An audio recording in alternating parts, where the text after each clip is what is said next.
Principal से। तो सवाल ये है कि 3 बॉडीज है आपके पास, ए, बी और सी, 10 केजी, 20 केजी और 30 केजी, और एक फोर्स लग रहा है 60 न्यूटन का। तो हर बॉडी का एक्सेलरेशन। तो स्टेप नंबर पहला, स्टेप नंबर 1 देखिएगा ध्यान से। स्टेप नंबर 1, अगर हम इन तीनों बॉडीज में इसको मोशन कनेक्टेड बॉडी, कई स्कूल में टीचर यही न्यूमेरिकल देके बोल देते हैं कि हो गया न्यूमेरिकल, न्यूटन्स लॉ सीख गए, इतना ही से एग्जाम में भी यही पूछ देते हैं। कई स्कूलों की बात कर रहे हैं, तो स्कूल लेवल में तो कोई दम आपको नहीं मिलेगा न्यूटन्स लॉ में, इसलिए परेशान मत होइए। लेकिन अभी आपको मेहनत करना होगा। 60 न्यूटन का फोर्स लग रहा है, 3 बॉडी है, ये है M1, ये है M2, ये है M3, नाम आपने दिया था A, B एंड C। और यहां समझिए अलग अलग वजन है, ये 10 केजी शायद लिखे थे, ये 20 केजी लिखे थे, और ये 30 केजी। पहला स्टेप, अगर आप ए को खींचते हैं 2 मीटर तो बी कितना बढ़ेगा? अगर ए 2 मीटर बढ़ता है तो बी भी 2 ही मीटर ना बढ़ेगा, और सी भी तो 2 ही मीटर बढ़ेगा, क्योंकि सब कनेक्टेड है। अगर मान लो इसका डिस्प्लेसमेंट है एक्स, इसका डिस्प्लेसमेंट है वाई, इसका डिस्प्लेसमेंट है जेड खींचने पे, तो x is equal to Y is equal to Z होगा ना। x is equal to Y is equal to Z, क्योंकि तीनों का डिस्प्लेसमेंट सेम है, कॉमन सी बात है। अब डिफरेंशिएट करो, सबको टाइम के रेस्पेक्ट में डिफरेंशिएट करो, मतलब डिवाइड कर रहे हैं डिस्टेंस को टाइम से, समझ लो। तो dx बाई dt, ये हुआ पहले वाले का velocity v1 is equal to v2 is equal to v3। यानी अगर x y z में कंफ्यूजन है तो ऐसे समझो, पहले वाले का डिस्प्लेसमेंट x1, दूसरे का x2, तीसरे का x3, तीनों का डिस्प्लेसमेंट सेम है। अब डिफरेंशिएट करो, differentiating dx1 by dt is equal to dx2 by dt is equal to dx3 by dt, मतलब तीनों का वेलोसिटी भी सेम होगा। जो रिलेशन डिस्प्लेसमेंट में होता है वही रिलेशन वेलोसिटी में होता है। एक बार और डिफरेंशिएट करो, differentiating with respect to time dv1 by dt is equal to dv2 by dt is equal to dv3 by dt, यानी dv/dt acceleration a1 is equal to a2 is equal to a3, मतलब तीनों का acceleration भी same होगा। इसको common नाम क्या दे दिए? a। यहां से एक बात सुनिए, रिलेशन समझिए, जब तीनों का डिस्प्लेसमेंट सेम था तो तीनों का एक्सेलरेशन भी क्या आया? सेम। जो संबंध रिलेशन डिस्प्लेसमेंट में होता है वही रिलेशन किस में होगा? एक्सेलरेशन में। मान लो कभी ऐसा हो कि कहीं से किसी को 1 मीटर खींचने पे कोई दूसरा 2 मीटर बढ़ जा रहा हो, यानी किसी को खींचे 5 तो दूसरा चल गया 10। आप बोले ऐसा कैसे हो सकता है? हो सकता है। कभी कभी ऐसा सवाल आपको दिखेगा जिसमें पुलिस लगे हुए होंगे बहुत सारे, उसमें व्हीकल में हो सकता है कि एक बॉक्स को खींचे 2 मीटर तो दूसरा भाग गया 25 मीटर, ऐसा होता है, ऐसा होगा। तो हम लोग सबसे पहला काम क्या करेंगे कि उसके डिस्प्लेसमेंट में क्या है रिलेशन, वो चेक करेंगे। स्टेप 1 क्या चेक करेंगे? उसके डिस्प्लेसमेंट में रिलेशन, वो हम सिखाएंगे कैसे चेक करना है। एक बार डिस्प्लेसमेंट में जो रिलेशन हो गया, मान लो x is equal to 2x, तो a1 is equal to 2a2, मतलब जो संबंध डिस्प्लेसमेंट में होता है वही संबंध किसमें होगा? एक्सेलरेशन में। रूल नंबर 1, यहाँ तो कोई दिक्कत नहीं है। तो पहला रूल क्या हुआ? Relation among acceleration is same as the relation among लिख रहा है displacements। जो संबंध होता है एक्सेलरेशन में, जो संबंध होता है डिस्प्लेसमेंट में वही संबंध होगा एक्सेलरेशन में।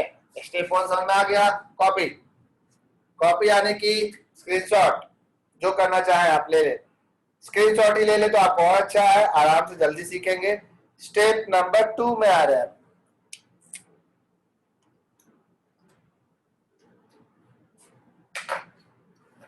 स्टेप नंबर 2, ये पूरा सिस्टम है, इस सिस्टम में 3 बॉडीज हैं। अगर एक सिस्टम के जिस जिस पार्ट का एक्सेलरेशन सेम है, एक सिस्टम के जिस जिस पार्ट का एक्सेलरेशन सेम है, उन सब पार्ट को एक सिंगल बॉडी मान सकते हैं। क्या बोले स्टेप 2? सुनो, step number 2,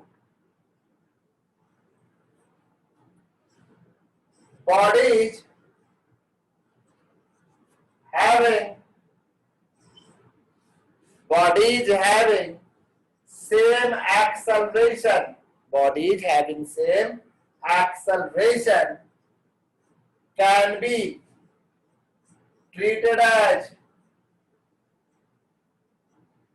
a single system, can be treated as a single system. Bodies having same acceleration can be treated as a single system. याद रखिएगा, मतलब यहाँ m1 m2 m3 तीनों का एक्सेलरेशन सेम है, तो क्यों ना तीनों को मिला के एक बॉडी बना दे। अब तीनों का एक्सेलरेशन सेम है तो ओवरऑल एक, ये अकेला बॉडी पे एक मात्र फोर्स कितना लगा है? 60 न्यूटन। इसका टोटल मास हो जाएगा m1 plus m2 plus m3 यानी 60 केजी। 10 20 10 30 30 60 केजी। तो आप जानते हैं फॉर्मूला क्या होता है, force is equal to mass into acceleration. Total force 60, total mass 60, acceleration A is equal to, answer आ गया 1 मीटर पर सेकंड स्क्वायर। ये स्टेप 2, ये आप ऐसे बना सकते हैं, लेकिन अभी इसका आप लोग इसमें टेंशन छूट जाएगा, टेंशन नहीं निकलेगा। तो वो मेन है फ्री बॉडी डायग्राम, स्टेप 3 सिखा रहे हैं। स्टेप 2 हम रिपीट करते हैं, बॉडी के जिस जिन हिस्सों का एक्सेलरेशन सेम होगा उसको आप सिंगल सिस्टम मान सकते हैं। ऐसे बड़े न्यूमेरिकल में हम लोग बहुत काम करेंगे, अलग अलग बॉडी H1 से मैं एक ही बॉडी मान के बना दिए, ठीक है। तो ध्यान रखिएगा, फिलहाल यहां तक समझ में आया, आंसर भी आपका एक्सेलरेशन का आ गया। एफबीटी सीखने में मिनिमम 4 क्लास लगता है, सिर्फ एक एफबीटी सीखने में 4 क्लास। 4 क्लास मतलब हर क्लास में 2 मीटिंग, यानी 8 क्लास। तब आपको हल्का हल्का धंसेगा, तब फ्रिक्शन, सर्कुलर मोशन, वर्क पर एनर्जी, हर जगह एफबीटी बनाएंगे हम लोग। शुरुआत में मत घबराइएगा, आराम से सीखिएगा। क्या आप स्क्रीनशॉट ले रहे हैं तो जल्दी हो जाएगा, देख लीजिए। कोई डाउट है तो हाथ ले जाकर पूछ सकते हैं। हाँ अर्षित, आज हम देख लेते हैं तुम्हारा क्या लिखे हो तो। ओके, फोटो भेज देते हैं, स्क्रीनशॉट सिग्नल आ रहा है। डिस्प्लेसमेंट चेक करने का तरीका हम सिखाएंगे, हम सिखाएंगे डिस्प्लेसमेंट का। यहाँ तो डायरेक्ट दिख रहा है ना, सीधा सीधा ये खींचेंगे, ये 2 बढ़ेगा तो ये भी 2, ये भी 2, ये तो सीधा है। जहां अल्टर पल्टर रहेगा वहां हम सिखाएंगे, सीधा तो साफ दिख रहा है। 3 ईटा बांध के खींचिए, एक ईटा आगे रख के जितना उतना ही दूसरा उतना ही दूसरा, स्प्रिंग तो है नहीं, धागा लगा हुआ है। हाथ से हाथ नीचे, व्हाट्सएप पे हम देख ले रहे हैं, तो अब तुमको ब्लॉक कर देंगे इतना हाथ तुम उठाता है।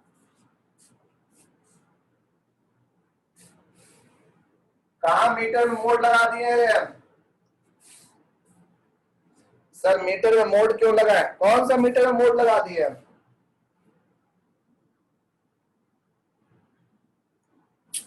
ओ भैया ऐसे, ये है 1 मीटर पर सेकेंड स्क्वायर, मीटर में मोड नहीं है। तुम सुन नहीं रहा क्लास? हे भगवान,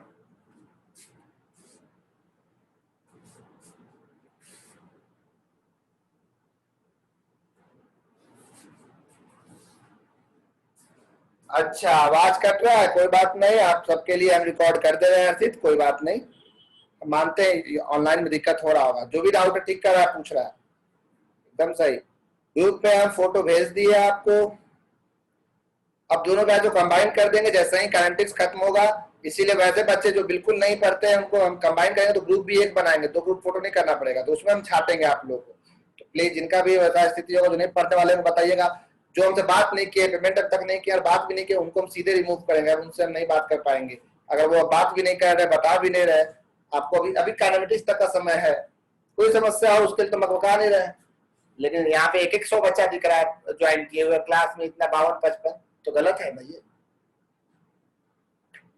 ये 1 मीटर पर सेकंड स्क्वायर था। स्टेप नंबर 3, हाँ क्षितिज, हम भेज दिए फोटो खींच के, बोलो। नहीं नहीं, किसी को ब्लॉक नहीं करेंगे, हाँ हाँ ठीक है, हर से समझ गए, मजाक कर रहे थे।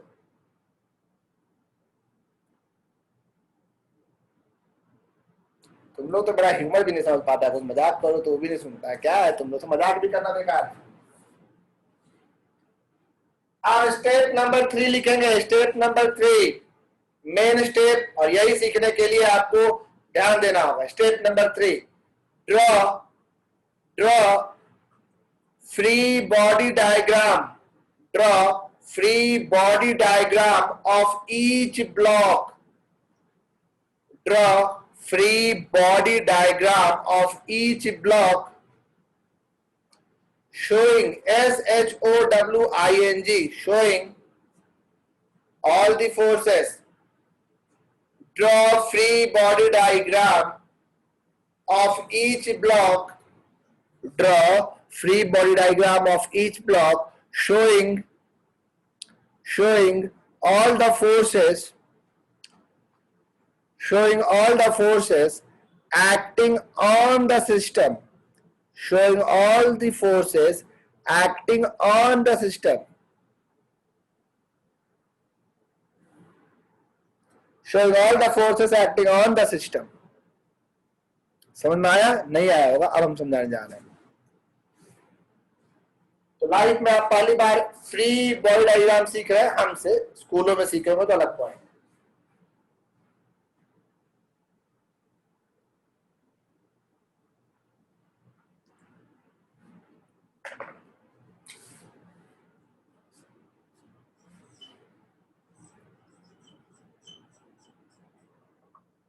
Step number 3, free body diagram, और आज के बाद इसको हम शॉर्ट में एफबीडी बोलेंगे। हर न्यूमेरिकल को बनाने के पहले एफबीडी बनाना पड़ेगा। अगर आप एफबीडी सही बनाते हो तो समझ लो न्यूमेरिकल 80% कंप्लीट, अगर एफबीडी सही बनाते हो। ज्यादातर केस में ऐसा नहीं कि एफबीडी बना लिया बन ही गया, नहीं। एफबीडी का मतलब होता है हर बॉडी के ऊपर लगने वाला जितना भी फोर्स है उसको अलग अलग दिखाइए, एकदम तोड़ कर दिखाइए सब कॉन्सेप्ट। आप ध्यान से सुनिए। जैसे कि आप सब जानते हैं दो बातें, एक होता है सिस्टम तो एक होता है सराउंडिंग। आप जिसको सिस्टम मानोगे उसको छोड़कर बाकी सारी चीजें सराउंडिंग होती है। जैसे मान लीजिए अगर ये पेन को आप सिस्टम मानते हैं तो ये पेन हो गया सिस्टम, इसको छोड़ के बाकी सब सराउंडिंग। और अगर हम है सिस्टम तो हमको छोड़ के बाकी सब सराउंडिंग। मान लीजिए कोई हमको एक थप्पड़ मारा और मेरा गाल है सिस्टम, तो वो जो थप्पड़ मारा उस थप्पड़ से मेरे गाल को भी चोट लगा और मेरे गाल से उसके हाथ को भी चोट लगा। लेकिन जब हम फ्री बॉडी डायग्राम बनाएंगे तो आपको एक लाइन लिखवा है, forces acting on the system. On the system को अंडरलाइन कीजिए, forces acting on the system को अंडरलाइन कीजिए ताकि वो जीवन भर आपको दिखे, ऑन द सिस्टम। तो हमें एफबीडी यानी फ्री बॉडी डायग्राम बनाते वक्त ये ध्यान रखना है कि हमें वही फोर्स दिखाना है जो सिस्टम पर लग रहा है। सिस्टम लगाया, forces acted by the system नहीं दिखाना है, ऑन द सिस्टम दिखाना है, बाय द सिस्टम नहीं दिखाना है। ध्यान रखिएगा। This one is your system. मान लो गाल, तो गाल पे जो फोर्स लगा वो दिखाना है, गाल जो फोर्स लगा है वो एफबीडी में नहीं दिखाना है। समझ में आया? मान लो हम सिस्टम है, हम भी जमीन पे नॉर्मल फोर्स लगाए, जमीन भी हम पे नॉर्मल लगाया, तो हमको अपने हम जो जमीन पे लगा रहे हैं वो नहीं दिखाना है क्योंकि सिस्टम हम है। हम पे जमीन लगाया, जो फोर्स हम पे लगने वाला है सिर्फ वही फोर्स दिखाया जाएगा। फिर से बताते हैं, हम जमीन पे खड़े हैं, जमीन को हम दबाए नॉर्मल फोर्स से, जमीन भी हमको नॉर्मल से दबाया, हम जो नॉर्मल जमीन पे लगाए वो हम नहीं दिखा सकते हैं क्योंकि बाय द सिस्टम हुआ, ऑन द सिस्टम नहीं। हम सिस्टम है, मेरे ऊपर जमीन जो नॉर्मल लगाया वो हमको दिखाना है। समझ में आया? कोशिश करते हैं फिर समझाने का। पहले बोलते रहे, पहली बार सीख रहे हैं, पहला सवाल सीख रहे हैं, टाइम लगेगा। पहले में आपको न्यूटन नहीं हो जाइएगा, कोशिश कीजिएगा। पहला सबसे इजी सवाल लेके हम लोग शुरू करते हैं। देखिए एफबीडी ध्यान से। मे भी आज का मीटिंग कितना बचा हुआ है? 20 मिनट है, लेकिन मेरे पास समय उतना नहीं है, खींच देंगे आज 3-6 15 मिनट है हमारे पास। ध्यान से सीखिएगा जितना समझ में आए, नहीं तो फिर से अगले दिन एफबीडी चलेगा लगातार। ये देखिए आप, ध्यान दीजिएगा, ये पहला मास ये जमीन पर है, मान लो रखा हुआ। बताओ इसके ऊपर क्या क्या लग रहा है? पहला फोर्स, इसके ऊपर ग्रेविटी के चलते वेट लग रहा है, वेट डाउनवर्ड। देखो वेट, डाउनवर्ड। इसका नाम लिखे M1G, लिखा आपको, वेट है ये, वेट M1G। जमीन इसके ऊपर एक नॉर्मल फोर्स लगाएगा N1। आप कहिएगा ये भी तो जमीन पर नॉर्मल लगाएगा, तो वो हम क्यों नहीं दिखा रहे हैं? क्योंकि ये सिस्टम है, सिस्टम लगा रहा है, सो नहीं, सिस्टम पे क्या लग रहा है वो देख रहे हैं। सिस्टम पे लग रहा है वेट, हर सिस्टम पे लगता है वेट, धरती गलती चलते उस पर लगता है वेट, ठीक है। और सिस्टम पे लग रहा है नॉर्मल, जमीन लगा रहा है। इसके अलावा आपने इधर F लगाया है फोर्स। अब देखो ये जो दूसरा बॉक्स है, ये पहला बॉक्स जब हम इधर खींचते हैं, इसको इधर खींचते हैं, तो ये धागे में एक टेंशन तनाव होता है जो इसको उधर खींचना चाहता है। ये मास भी चाहता है कि हम धागे को उधर खींचे, लेकिन धागा चाहेगा कि हम इसको अपोजिट साइड में खींचे। टेंशन का नाम दिए T1। कभी सुने हैं कि धागा लाके धक्का लगा रहा है, धागा तनाव खींचेगा, धागा को रोकने की कोशिश करेगा। तभी ना आप एक ईंट से दूसरा ईंट बांधे हो, तो जब खींचते हो तो पहले ईंट को खींचते हो तो दूसरा ईंट का चलते आपको महसूस होता है ना तनाव, यही होता ना। अब ये बताओ, इसमें आएगा टेंशन, टेंशन हमेशा अवे फ्रॉम द बॉडी लगता है, अवे। देखो टुवर्ड्स मत लगाए टेंशन, कभी भी धागा धक्का ही लगाएगा, धागा हमेशा अवे दिख रहा है। इस पे लगाए, इसको ये खींचना चाह रहा है इधर। ये बताइए हम जब फोर्स लगाए M1 पे, तो M2 क्यों अपने आप बढ़ा? कोई बॉडी को आगे बढ़ने के लिए फोर्स चाहिए, हम तो फोर्स लगाए M1 पे, M2 क्यों आगे बढ़ा? आपका जवाब होगा कि यहाँ पे जो धागा है वो इसको आगे की ओर खींच रहा है। तो एक ही धागा में दोनों साइड टेंशन होता है। इस वाले में टेंशन राइट साइड काम किया, इसमें लेफ्ट, इसको रोका है, इसको आगे चलाना चाह रहा है, अवे है, दिख रहा है आपको M2। M2 का खुद का वेट लगेगा कितना? M2G। इसका खुद का नॉर्मल फोर्स कितना लगेगा? N2। खुद का नॉर्मल फोर्स कितना लगेगा? N2। देखिए एक ही धागा है, धागे में हर जगह फोर्स लगा होता है, T1 ऐसे हर जगह धागे में है, लेकिन इस एंड और इस एंड पर, इस एंड पे लेफ्ट साइड, इस एंड पे राइट साइड, हमेशा याद रखिएगा tension away from the body लगाइएगा। देख रहे हैं, ये आई को मूव करेगा, ये भी आगे जाना चाहता है एक्सेलरेशन ए से, ये भी जाना चाहता है ए से। तीसरा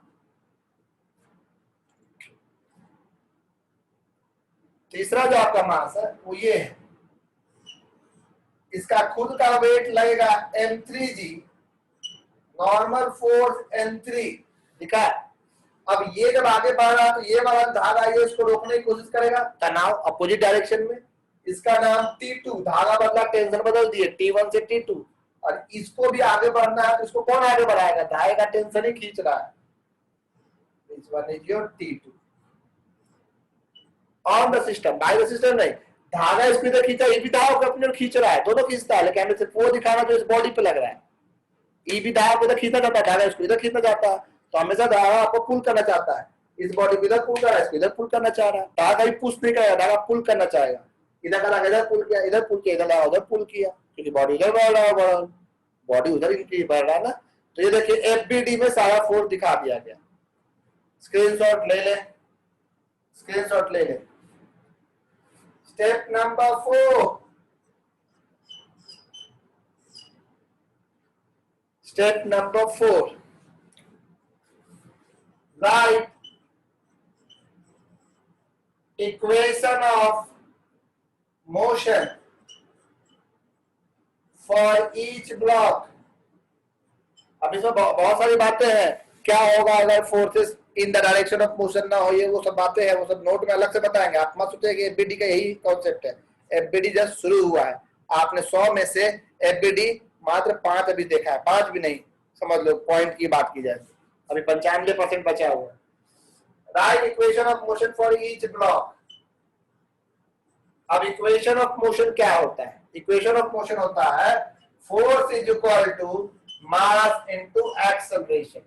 असल में एक्सेलरेशन वेक्टर है, ये एक्स में भी हो सकता है, वाई में भी हो सकता है और जेड में भी हो सकता है, यानी एक्सेलरेशन के 3 कंपोनेंट। तो यानी कि अगर आप फोर्स लेते हैं एक्स डायरेक्शन का, तो मास इनटू एक्सेलरेशन भी लेंगे एक्स डायरेक्शन का।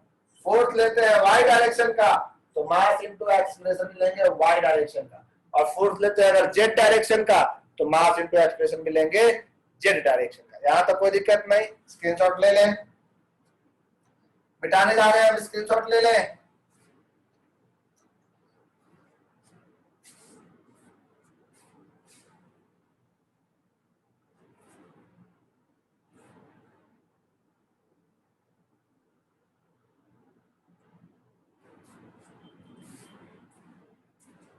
आप देखिए, आप आराम से समझिएगा।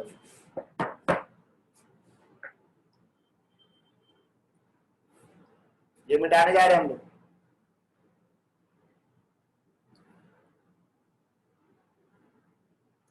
अब इक्वेशन ऑफ मोशन मतलब force into force equal to mass into acceleration. ये m1 है। सबसे पहले लिखने वाले हैं for m1, for m1। m1 में टोटल 4 फोर्स लग रहा है, टोटल 4, 1 2 3 और 4। x का फोर्स अलग लेंगे भाई, 2 x में लग रहा है, एक ये और एक ये, और 2 y में लग रहा है, एक ये और एक ये। 4 फोर्स है, 2 x में और 2 y में। अगर हम बात करते हैं इन x डायरेक्शन, तो हम क्या लिखेंगे बताओ? Force is equal to mass into acceleration in x direction. अगर इस डायरेक्शन को आप प्लस लेते हो तो जो एक की ओर है उसको प्लस लेंगे और जो एक अपोजिट उसको माइनस लेंगे। वेक्टर है ना, फोर्स 2 है, एक F और एक T1 है। एक को प्लस तो एक को माइनस क्यों लेंगे? क्योंकि अपोजिट डायरेक्शन में है ना, तो दो वेक्टर अपोजिट को तो घटाते हैं। इसको प्लस लेंगे तो हम ए वाले साइड को अगर पॉजिटिव लेते हैं, इधर पॉजिटिव ले रहे हैं, तो इसको प्लस लेंगे तो क्या लेंगे? माइनस। तो नेट फोर्स जैसे हमको 2 लड़का खींच रहा है, एक इधर खींच रहा है 10 से, एक इधर खींच रहा है 3 से, तो हम 10 की ओर जाएंगे तो नेट फोर्स कितना होगा? 10 माइनस 3। ठीक उसी तरह से यहाँ पे 2 फोर्स लग रहा है, F और T1, तो नेट फोर्स क्या लिखेंगे? F minus T1, F positive T1। Net force equal to mass m1 acceleration a, equation number 1। देखिए m1 का x डायरेक्शन का आप काम उसी तरह से। अगर अभी इसमें हम इन y डायरेक्शन चेक करते तो force in y direction mass into acceleration in y direction, यही ना। y डायरेक्शन में 2 फोर्स, एक n1 और एक m1 जी। y डायरेक्शन में एक्सेलरेशन है ही नहीं, एक्सेलरेशन तो x में है, y में एक्सेलरेशन 0 है। ये बॉक्स x में बढ़ रहा है, y में नहीं, तो y का एक्सेलरेशन 0, तो इज इक्वल टू 0। यहाँ 2 फोर्स है, n1, एक को प्लस तो एक को माइनस मानने बोले हैं, किसी एक को प्लस किसी एक को माइनस। अगर एक्सेलरेशन होता तो एक की ओर वाला को प्लस मानते, यहाँ तो एक्सेलरेशन है ही नहीं। n1 को प्लस तो माइनस में m1 जी। क्यों लिखे n1 माइनस m1 जी? 2 फोर्स है, फोर्स को जोड़ना है वेक्टर के जैसा। जब 2 वेक्टर अपोजिट हो तो माइनस करना पड़ता है ना। n1 minus m1 ji equal to 0, आपका n3 था यहाँ पे। तो बताओ n1 इज इक्वल टू कितना आ गया? m1 जी। m1 का वैल्यू है 10 kg और g का वैल्यू 9.8, यानी n1 का आंसर 98 न्यूटन आ गया। तेज बारिश हो रहा है भाई। n1 98 न्यूटन, n1 आया 98 न्यूटन, समझिएगा। यानी दिस वन इज योर पहला आंसर n1। ठीक है, n1 आ गया, समझ गए। उसी तरह से अब हम बात करते हैं फॉर m2। अच्छा, इसमें आपको साफ समझ में आ गया कि जब इसमें कोई एक्सेलरेशन नहीं है ना, इसमें ऊपर जा रहा है ना नीचे, तो ऊपर का फोर्स नीचे को बैलेंस कर रहा होगा, तभी ना n1 बराबर सीधे क्या लिख सकते हैं? m1 जी। रूप में दिखा दिए, आप सीधे लिख सकते हैं n1 is equal to m1 g, direct लिख सकते हैं n1 is equal to m1 जी, है ना जी। अब देखो फॉर m2 में 2 फोर्स आपको दिख रहा होगा। बहुत तेज बारिश हो रही है। इस डायरेक्शन देखिए x में एक T1 है एक T2 है। हम आपको क्या बोले हैं? इधर a हो उधर का प्लस ले लेते हैं। तो m2 में इन x डायरेक्शन, x के लिए क्या लेंगे बताओ? T1 माइनस, देखो ऐसे, force is equal to mass into acceleration. 2 force है, एक पॉजिटिव एक नेगेटिव। नेट फोर्स क्या लिखेंगे? T1 minus T2 m2 into a। टिके रहिए, कई लोग का नेटवर्क चला गया है, रिकॉर्डिंग हम आज ही डाल देंगे ताकि आप देख ले। फिलहाल T1 minus T2, T1 plus T2 minus. भाई डरा कहा रहा यार, ये अजीब करा, पढ़ाने वाले दे रहे लोग। अभी हम इलेक्ट्रिसिटी पढ़ाएंगे 12th वालों को, अभी ये पकाए हुए। खैर, तुम्हें मैग्नेटिक फील्ड चल रहा है वैसे। T1 minus T2 is equal to M2A, कोई प्रॉब्लम नहीं है। और ये बताओ अगर हम y में बोले तो m2 बराबर कितना आ जाएगा? m2g। डायरेक्ट कैसे बोल दिया? क्योंकि कोई एक्सेलरेशन नहीं है तो y का फोर्स y को बैलेंस करेगा इसी तरीके से, यानी and m2 is equal to m2g। अब बताओ तो m3 के लिए क्या लिखेंगे? m3 कोई बता सकता है? m3 सब लोग बता सकते हैं। Force in x direction mass into acceleration in x. m3 के लिए 3 ही फोर्स है, 2 को y में, x में एक ही फोर्स है, सिर्फ T2। x में एक ही फोर्स है और वो है सिर्फ T2, सिर्फ T2। तो क्या लिखेंगे, T2 is equal to mass m3 into acceleration a। दिख रहा है, दिख रहा है। और m3 किसके बराबर आ जाएगा, y में करेंगे तो m3g के। आप ध्यान से सुनो, मेरे पास 3 इक्वेशन आया, इक्वेशन 1, इक्वेशन 2, इक्वेशन 3, 3 इक्वेशन दिख रहा है। अब हम डायग्राम मिटा रहे हैं ताकि हम जगह बचा सके। आपको बस कंपोनेंट वाला बात समझ में आएगा, वैसे मीटिंग हम डाल देंगे आपके यूट्यूब पे, हमारे चैनल में, वो देख लीजिएगा। 3 इक्वेशन से सोल्व करना है, तीनों को जोड़ते हैं, लगता सर पे गिरेगा। Equation 1, f minus T1 is equal to m1a। Equation 2, T1 minus T2 is equal to M2a. Equation number 3, T2 is equal to M3a। तीनों को जोड़ने से फायदा क्या हो रहा है, सोल्व करना है 10th क्लास जैसा। T1 से T1 कट गया, T2 से T2 प्लस माइनस, तो F इज इक्वल टू क्या आया, M1 plus M2 plus M3। नहीं पढ़ाने देगा ये भगवान हम लोग आज। ए सरस्वती माता का संस्कृत अच्छा था ना। हाँ अर्चित, हम रिकॉर्ड कर दे रहे, कोई डाउट है दोबारा आप देख लीजिएगा। अभी हाथ डाउन कीजिए क्योंकि समय हो चुका है, अभी हम किसी का सुन नहीं रहे बारिश के चलते। एफ का वैल्यू 60 दिया हुआ था, 10 प्लस 20 प्लस 30 ए, ये ए इज इक्वल टू 1 मीटर पर सेकेंड स्क्वायर। आ गया ना आसानी से। अब ए का वैल्यू कहीं पुट कर दो, जैसे equation number 3 implies T2 is equal to M3a। M3 30 था, ए का वैल्यू 1, ये आया 30 न्यूटन, T2 का आंसर। उसी तरह से ए का वैल्यू यहाँ पुट कर दो इक्वेशन A1 में, तो T1 निकल जाएगा, ये सब पुट कर दो T2 निकल जाएगा। कहने का मतलब ये कि बहुत ही इजीली आप आराम से बना सकते हैं। तो हल्का हल्का एफबीडी आपको समझ में आया, थोड़ा थोड़ा ज्यादा नहीं। इसको आप प्लीज देख लीजिएगा आज रिकॉर्डिंग में, हम इसमें आपका डाउट नहीं ले रहे हैं मौसम के चलते, और अभी हम इसको खत्म कर रहे हैं क्योंकि बहुत बुरा मौसम है। आप प्लीज इसका हम स्क्रीनशॉट भेज दे रहे हैं, वहां देख लीजिए। कोई बात नहीं, हम आज यूट्यूब में डाल दे रहे हैं, वहां देखिएगा सब लोग।